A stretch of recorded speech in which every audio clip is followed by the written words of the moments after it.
Myra media Amar welcomes political analyst KS Prasad. నమస్తే sir. నమస్తే అండి. ముందుగా రాష్ట్ర ప్రజలందరికీ మీకు నూతన సంవత్సర శుభాకాంక్షలు.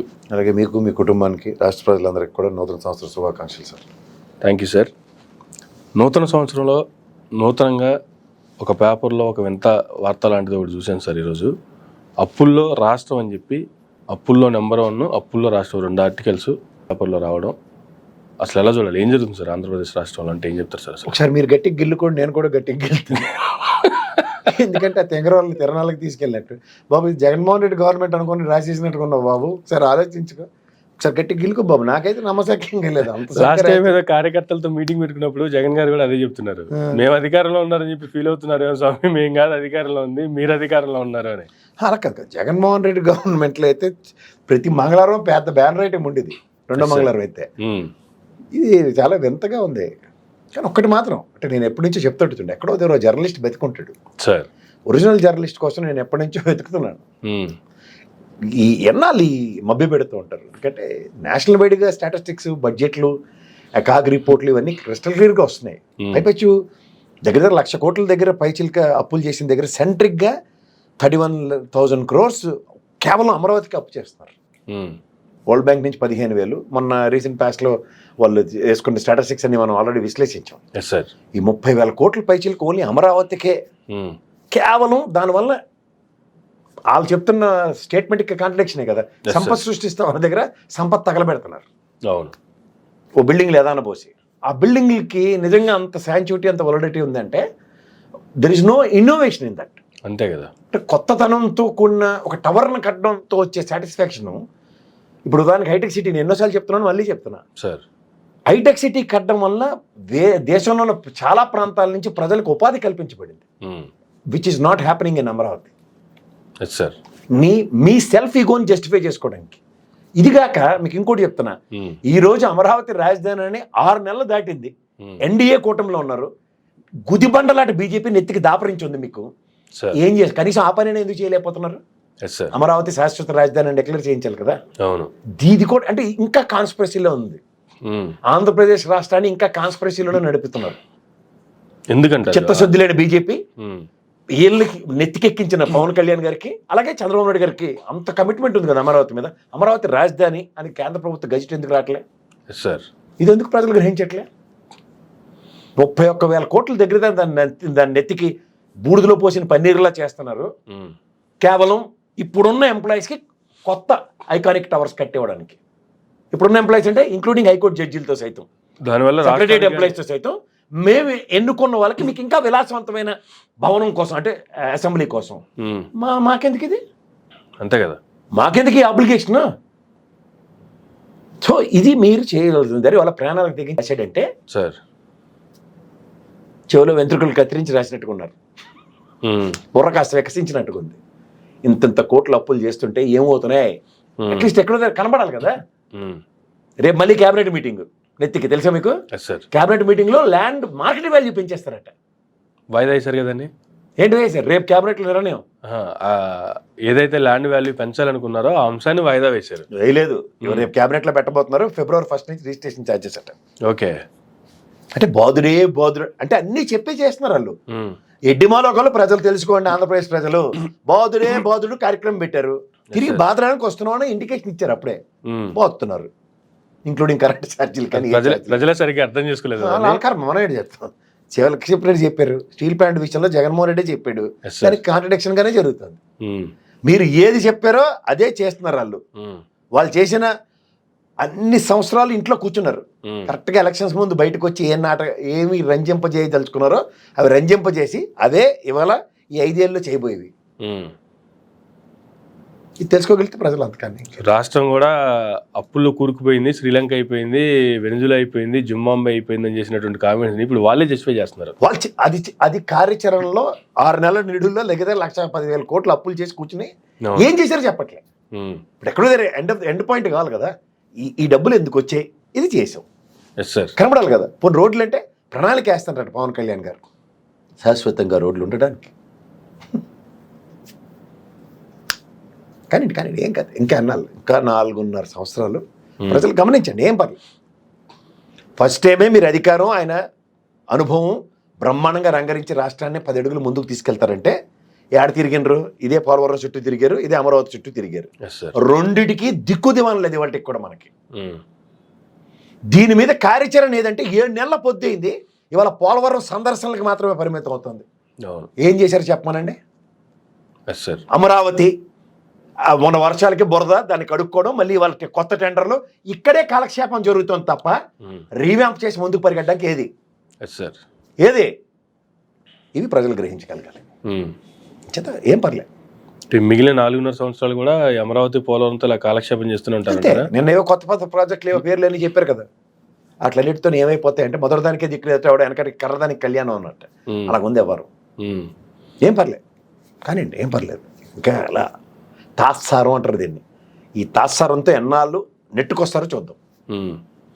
కానీ రైతులకైతే హామీలు ఇచ్చారు సార్, కానీ రైతులకు ఒక్క హామీ కూడా నెరవేర్చలేదు. కానీ కేంద్ర ప్రభుత్వం మాత్రం గతంలో 6,000 6,500 రైతులకు సబ్సిడీ ఇచ్చేది, ఇప్పుడు దాన్ని 10,000కి పెంచాలని చెప్పి కేంద్ర ప్రభుత్వం నిర్ణయం తీసుకుందనేటువంటి వార్తలు కూడా వస్తున్నాయి. దీంట్లో రాష్ట్ర ప్రభుత్వం ఇచ్చినటువంటి హామీలు నెరవేర్చే అవకాశాలు ఏమైనా ఉన్నాయంటారా? అదే సార్, కాగల కార్యాలు గందరగోళం తీర్చినట్టు సార్. వీళ్ళు గమనించండి, తెలంగాణలో రైతు బంధు పథకం ప్రవేశపెట్టిన కేసీఆర్ గారు, ఆ మానవుడు ఎప్పుడైతే అది ప్రవేశపెట్టాడో తదనంతరం కేంద్ర ప్రభుత్వం కూడా దానికి యాడెడ్ యాడ్జెక్టివ్లో వచ్చింది. అప్పుడు ఏమైంది, వేణీళ్ళకి సన్నీళ్ళు తోడైనట్టు కేంద్ర రాష్ట్ర ప్రభుత్వాల సమన్వయంతో మొన్నటిదాకా ఆంధ్రప్రదేశ్ ప్రభుత్వంలో 13,500 రూపాయలు వచ్చాయి. వీళ్ళు వినూత్నంగా 10,000 ఇస్తానని చెప్పారు, అది 20,000 రూపాయలు ఇస్తానని చెప్పారు. ఇవాళ కేంద్ర ప్రభుత్వ నిర్ణయం రేపు పొద్దున్న బడ్జెట్లో ప్రవేశపెట్టబోతున్నారట. ఎందుకంటే ఎన్నాళ్ళ 10 ఏళ్ళ తర్వాత మన రక్త మాంసాలు పీల్చి పిప్పి చేసిన తర్వాత ఓ కేసీఆర్ గారు లాంటి వ్యక్తి ఎప్పుడైతే మతిష్కం నుంచి వచ్చిన ఒక గొప్ప పథకమే రైతు బంధు పథకం. ఆ తదనంతర పరిణామాల్లో ఏదైతే జరుగుతున్నాయో వాళ్ళ 10,000కి దాన్ని పెంచబోతుంది. 6,000 రూపాయలు 10,000 చేస్తే 65,000 10,000 అంటే ఇంకో 3,500 4,000 పెంచుతున్నారు. ఓవరాల్గా 10,000 రూపాయలు రైతులకు వస్తున్నాయంటే ఇప్పుడు రాష్ట్ర ప్రభుత్వం ఇక్కడ రైతు బంధు ఇస్తుంది అనుకోండి తెలంగాణలో, అలాగే అక్కడ 4,500 ఏదో ఇచ్చి 13,500, ఇంకో 7,500 ఇప్పుడు ఈ ప్రభుత్వం ఎట్లా ప్లాన్ చేస్తుంది అన్నది చాలా ఇంపార్టెంట్. అంటే వాళ్ళు వేచి చూసిన దానికి కేంద్ర ప్రభుత్వం చేయబోతుంది అడ్వాంటేజే అవుతుంది. దాన్నైనా అట్లీస్ట్ ఎప్పటి నుంచి ఇంప్లిమెంట్ చేస్తారో చెప్పగలగాలి. కానీ వీళ్ళతో పాటు పేర్లుగా మనకి బడ్జెట్ వస్తుంది కదా, రాష్ట్ర బడ్జెట్. అంతేగా ఈ 20,000 రూపాయలు కేంద్ర ప్రభుత్వం ఇవ్వబోయే 10,000తో సమన్వయపరిచి మేము నెక్స్ట్ బడ్జెట్ నుంచి ఇస్తామని చెప్పమనండి. అట్లీస్ట్ వీళ్ళకి 10,000 తగ్గినట్టే కదా ఇచ్చిన హామీకి. పెనుభారం తగ్గినట్టే, మామూలు భారం కాదు, పెనుభారం తగ్గినట్టే. ఏదైనా రైతుకు 10 రూపాయలు వస్తే సార్ ఇలా 2 చేతులు ఎత్తి దండం పెట్టాలి జీవితంలో ప్రాణాలకు. ఎందుకంటే నిన్న డిఏపి రేట్లు ఎలా పెంచారు చూసాం కదా, ఎరువుల రేట్లు. అంచేత ఏంటంటే సార్, ఒక పక్క వాళ్ళని చితకబాత్తోనే రెండో పక్క ఉపశమనం ఇస్తున్నారు తప్ప వాళ్ళకేం దీనివల్ల తిరగబడిపోయింది ఏమీ లేదు సార్. ఇప్పుడు నిన్న మొన్న చేసిన రైతు పోరాటం ఏదైతే ఉందో ఎంఎస్పీ రేట్లు వాళ్ళకి నిర్ణయించరు, ఇవ్వరు. బయట మార్కెట్లో మనం బియ్యం ఎంత కొంటున్నాం చూస్తున్నాం కదా, వారికి అందిది ఎంత అండి పాపం, ఆ వడ్లకు వాళ్ళకి వచ్చేవి ఎంత. ఇది వీళ్ళ మీద ఏ ప్రభుత్వం కార్యాచరణ పర్ఫెక్ట్ గా ఉండదు, కేవలం తాత్సారం. ఒక ఆర్బీకే సెంటర్ ఏదో పెట్టాడు, దాని నుంచి చంద్రబాబు గారికి ఉన్న అపారమైన అనుభవంతో ఇంకాస్త మెరుగ్గా ప్రజలకి పరిరక్షిస్తారేమో అంటే కడుపు మంటలతో రాక్షసత్వంతో పనిచేస్తున్నారు. ఏం చేయాలి నాకు అర్థం కావట్లేదు. ఇది ఎక్కడ విడ్డూరం అంటే, ఇది ఎక్కడ విడ్డూరం. ఇంకా ఎన్నాళ్ళు పనిచేట పాలిటిక్స్. రోజు అలా సోషల్ మీడియా వాడిని అరెస్ట్ చేస్తాం, మాట్లాడేమంటే చంపేస్తాం, పొడి చేస్తాం. ఆడగా భయపెడతారా, ఎవరు భయపేస్తారా ఎవడన్నా. ఇవాళ సస్తే రేపు 2వ రోజు చేయమనండి, మాట్లాడండి. అట్లీస్ట్ 7 నెలలు అయింది, ఇప్పటికి కూడా కనీసం కేంద్ర ప్రభుత్వం సమన్వయపరిచి ప్యారల్గా వార్త కూడా ఎవరా. మీ ఇంటెలిజెన్స్ అంతా పవన్ కళ్యాణ్ గారికి ముందే భూమి తెల్లారికి ముందు అన్ని విషయాలు చెప్పేస్తుంది కదా. అధికారం లేనప్పుడే, ఎమ్మెల్యే కానప్పుడే అన్ని విషయాలు ఇంటెలిజెన్స్ వాళ్ళు చెప్పారు. మరి ఇప్పుడేమి అక్కడికి అల్లు అర్జున్ అరెస్ట్ చేస్తారు, చంద్రబాబు గారు చెప్తాను కానీ కూడా తెలియలే. మరి అంత ఇంటెలిజెన్స్ ఏం తెరబడిపోతుందో నాకు అర్థం అవ్వట్లేదు. ఇప్పటికైనా రాష్ట్ర ప్రభుత్వాల్లో ఒక ఏబి వెంకటేశ్వరరావు చూసి మొన్న వీరాంజనేయులు చూసిన తర్వాత ఇంటెలిజెన్స్ వ్యవస్థను రద్దు చేస్తే బెటర్. అసలు దమ్మిడికి ఉపయోగం ఉండదు. రూలింగ్ గవర్నమెంట్ పాలిట పిడుగుపాటు అంటే ఇంటెలిజెన్సే. అది చెప్పివన్నీ అబద్ధాలే ప్రభుత్వానికి. అడికి ఒక్కటి ఉపయోగపడి పని ఉండదు. జగన్మోహన్ రెడ్డి నోట్లో మట్టి కొట్టారు, గతంలో చంద్రబాబు నోట్లోనూ మట్టి కొట్టారు ఇంటెలిజెన్స్ వాళ్ళు. ఈ డిపార్ట్మెంట్ కొంచెం తీసి వాళ్ళ మామూలు విధుల్లో పెడితే బెటర్. పేరుకి ఇంటెలిజెన్స్ ని పొగడి కబుర్లు చెప్పించి టైం వేస్ట్ చేయించడం తప్ప దమ్మిడికి ఉపయోగపడిన డిపార్ట్మెంట్ కింద దాన్ని అభివర్ణించండి సార్, అంతే. ఓవరాల్గా 2024 పరిస్థితి చూసుకుంటే జరిగినటువంటి పరిస్థితులు, ఎలక్షన్స్ తదనంతరం సంబంధించినటువంటి పరిణామాలు, ఇప్పటి వరకు జరుగుతున్నటువంటి పరిస్థితులకు సంబంధించి ఏం చెప్తారు సార్? ఇయర్ అయిపోయింది కాబట్టి, నూతన సంవత్సరాలకు వచ్చాం కాబట్టి వ్యవస్థ తలుచుకుంటే ప్రజల్ని బ్రహ్మాండంగా మోసం చేయొచ్చు. అందానికి నిలువెత్తు నిదర్శనం 2024. ఆపోజిట్లో ఉంది సార్, ఇది క్వైట్ ఆపోజిట్లో ఉంది. అంతే కాబట్టి వ్యవస్థ తలుచుకుంటే ప్రజలను బ్రహ్మాండంగా పాలించవచ్చు అని చెప్తారు, కానీ మోసం చేయొచ్చు అని చెప్పింది. ఎట్లా అంటే నేను డెలిబరేట్గా చెప్తున్నాను, నేను గుడ్డిగా ఎలక్షన్ కమిషన్ నమ్మాను కూడా. సార్ నోట్లో మట్టి కొట్టారు, ముందు పని వెనక పని ముందు. నేను నిన్న ఒక డేటా ఇచ్చాను, చంద్రబాబు నాయుడు గారి ఆస్తులు ఇట్లన్నిటి మీద మనం రాష్ట్రంలో దేశంలో ఉన్న 31 మంది ముఖ్యమంత్రులు. అవును, ఇది ముందు ఇవ్వడానికి ఏం పోత్రమా చెప్పండి. అలాగే ఎలక్షన్ ఎఫిడవిట్స్ ఏవైతే ఉంటాయో నేను ఎన్నోసార్లు మొత్తుకుంటున్నాను, ప్రతి నియోజకవర్గంలో వీడు ఎంత పనికి మాలినాడో బోర్డులు పెడితే వీడు ఎంత పనికి వచ్చినాడో ప్రజలు తేల్చుకోవచ్చు కదా. ఏం చేస్తుంది ఎలక్షన్ కమిషన్? ఆడి మీద ఇన్ని క్రిమినల్ కేసులు ఉండండి, ఆడ ఎలా సావనండి, ఆడ మన నెత్తికి తెచ్చిపెట్టి కనీసం చదువుకున్నాడు ఆలోచిస్తాడు కదా, ఆడు 10 మందికి బోధపరుస్తాడు కదా. వీడి వల్ల ఇంత డెంట్ పడింది రాష్ట్రానికి, వీడి వల్ల. ఎందుకంటే వీడి వల్ల అంటే ఎక్స్ మినిస్టర్ అవ్వచ్చు, ఆ నియోజకవర్గ ఎమ్మెల్యే. వీడి పనితీరు ఇది, వీడి చేసిన పని ఇది. వీడి నియోజకవర్గానికి 10 ఏళ్ళు బట్టి ఎమ్మెల్యే వీడు చేసింది ఇది. ఇది ప్రజలకు కనీసం కంపారిజన్స్ చేసుకుంటే పనికొచ్చినోడు, లేదంటే నెక్స్ట్ టైం ఆడ ఓటు అడగడానికి వచ్చినప్పుడు నువ్వు ఇది చేయలేదు, మేము వెయ్యము వేస్తాము. ఏంటిది? ప్రజల్ని మోసం చేయడానికి ఈ వ్యవస్థలు ఎందుకు ఉన్నాయి? నేను చాలా గౌరవిస్తాను వ్యవస్థని, కానీ ఈసారి ఎంత ఘోరంగా మోసం చేసిన ఫస్ట్ ఎవర్ ఎలక్షన్ నేను చూస్తున్నాను. అంటే ఫ్రమ్ ద లాస్ట్ 3 టర్మ్స్ నుంచి ఎలక్షన్స్ చూస్తున్నా. డిమానిటైజేషన్ తర్వాత కూడా బీజేపీకి అంత 333 సీట్లు ఇచ్చారంటేనే ఏదో తేడా, ఎక్కడో ఏదో కొడుతుంది. అలా బ్రహ్మానందం గారు అరిచే సినిమాలో చూడండి, ఎలా మిషన్ అరుస్తుంది అనేది అరిపించకుండా కొడుతున్నారు మనని. నిజంగా చెప్తారు, 10 ఏళ్ళు అయింది ఇప్పుడు ఈ ప్రభుత్వం, 10 ఏళ్ళు ఉద్ధరించింది, ఇంకో 5 ఏళ్ళు ఉద్ధరించడానికి ఉన్న ఈ బీజేపీ ప్రభుత్వం ఎన్డీఏ కూటమి అని పేరెట్టారు. అబద్ధం. ఈ ఎన్డీఏ కూటమి వల్ల భారతదేశానికి ఒరిగింది ఏంటో ఒకటి చెప్పానండి, ఒక్కటి చెప్పానండి. అప్పులే, అప్పులు వాళ్ళు చెడ్డకోతే మనమంతా చేర్చిందని వాళ్ళు అప్పులు చేసుకుని వస్తూ ఈ రాష్ట్రాలను ఫెడరల్ సిస్టంలో ఉన్న వాళ్ళందరినీ కూడా అప్పులు చేయించుకుని తీసుకెళ్తున్నాం. ప్రైవేట్ వ్యవస్థలన్నీ వాళ్ళ చెప్పు ఇలా ఉన్నాయి కబంధ హస్తాలు. ఇప్పుడు చెన్నై హైకోర్టు చెప్పింది సిబిఐలో అనేది పంజరంలో శిలక అని. ఏం శిలక? నా వాళ్ళకాడ శిలక, అన్ని శిలకలే.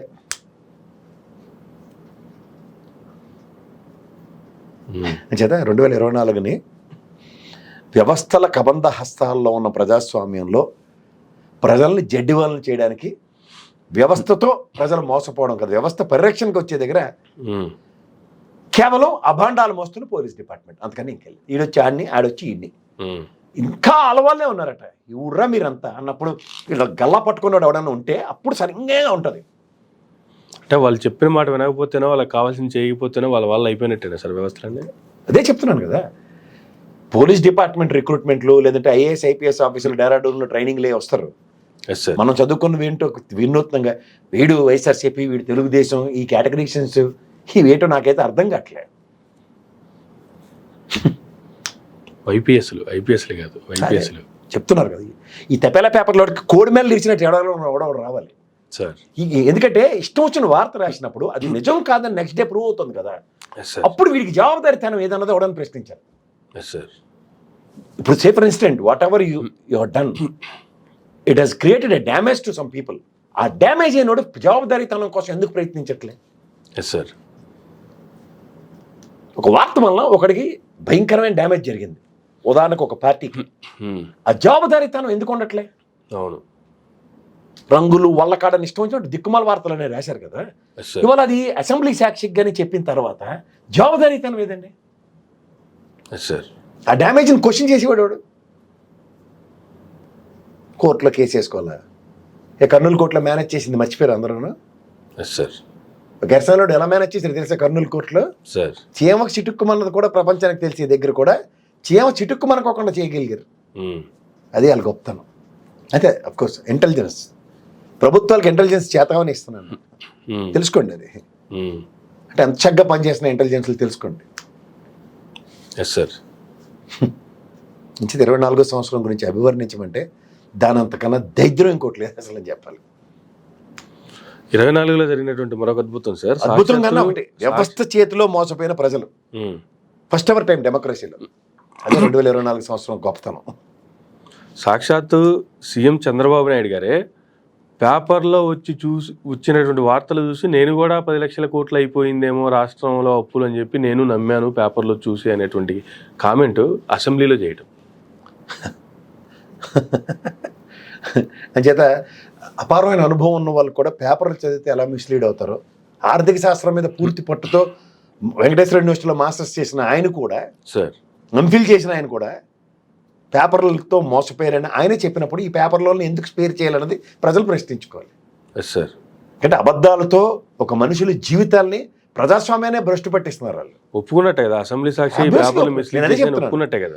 ప్రతి విషయంలోనూ అగ్నిపునీతిలాగా జగన్మోహన్ రెడ్డిని వీళ్ళు- పాలు పెరుగు వేసి పంచామృతాలతో కడిగి నిలబెడుతున్నారు. ఉమ్. ఇది ఈయన అచ్చాని పచ్చపోస, మేమే వెర్రివేదాలను లాస్ట్కి తేల్చుకుంటున్నారు. అందుకని ఇంకేం లేదు. వాస్తవంగా వైసీపీలు చెప్తుంటారు సార్, 30 సంవత్సరాలకి మేము రాజబాట వేసుకొని వచ్చాము, 30 సంవత్సరాలు రాష్ట్రాన్ని పాలించడానికి వచ్చాము అని. ఈ మధ్యలో ఎక్కడ బ్రేక్ పడద్దాం అని చెప్పి వీళ్ళు ఒక బ్రేక్ తీసుకొని జగన్మోహన్ రెడ్డి నెక్స్ట్ వచ్చే 30 సంవత్సరాలు పాలించడానికి వీళ్ళే ఆయన క్లీన్ చీట్ ఇచ్చేస్తూ ఉన్నారా ప్రతి విషయంలో? ఇది ప్రజాస్వామ్యం సార్, మన చేతిలో ఏం లేదు. ముందు రోజు రాత్రి ఆడిట్ చేస్తారో అది దేవుడికే తెలియాలి. ఉమ్. అందులో నరేంద్ర మోడీ బీజేపీ పైన ఉన్నంతకాలం అనవసరంగా ఎక్స్పెక్టేషన్స్ పెంచకండి ప్రజలకి. అంటే వీళ్ళు చేస్తున్న పనులు అంతకన్నా ఘోరం చేశారు కదా సార్. ఇవన్నీ సార్ వాడు గుర్తుంచుకోండి, this is the big game which was taking place. Sir. ప్రజలు చైతన్యవంతం అవ్వాలి. ఉమ్. ప్రజలకి తెలియకుండా ప్రజల్నే మోసం చేస్తున్నారు వాళ్ళు. ఉమ్. ఎండ్ ఆఫ్ ద డే ఇవాళ మనం మోసపోతున్నాం. ఉమ్. మోసపోతుంది దగ్గర అలర్ట్ అన్నది చాలా ఇంపార్టెంట్. మనం ఏదో భ్రమలు క్రియేట్ చేసి ఇట్టించేట్ అయిపోతుంది, అది వాస్తవం. కానీ అది జరగట్లే కదా. ఉమ్. జరగనప్పుడు ఏం జరుగుతుందన్న దాని మీద ప్రజల అవగాహన కల్పించుకోవాలి. సార్. మాడు పగిలేలాగా చీకటి దెబ్బలు కొడుతున్నారు, దుప్పటేసి కొడుతున్నారు ప్రజల్ని. సార్. ఆ దుప్పటేసి కొడుతున్నప్పుడు ఏం జరుగుతుందో ప్రజలు గ్రహించగలగాలి. ఉమ్. ఎవడో దుప్పటేస్తాడు, అందరికి ఒకసారి దుప్పట వేయలేడు కదా. అంతే. వేస్తున్నప్పుడు మిగిలిన ఎరట్లో ఉంటే ఇది దుప్పటేస్తాడని తెలిసిన తర్వాత ఆయన దుప్పటేసి తిరిగి కొమ్మచ్చు ప్రజలు. Yes sir. అది ఒక్కసారి తెచ్చుకోగలగాలి. అందుకని వెళ్ళి thank you sir, thank you very much అండి. 2024 సంవత్సరంలో జరిగినటువంటి పరిస్థితులకు సంబంధించి మీరు ఇచ్చినటువంటి విశ్లేషణకి సంబంధించి థ్యాంక్ యూ సార్. ఇదండి ఈనాటి ఇంటర్వ్యూ. మరో గంటలో మళ్ళీ కలుద్దాం. చూస్తూనే ఉండండి మేరా మీడియా.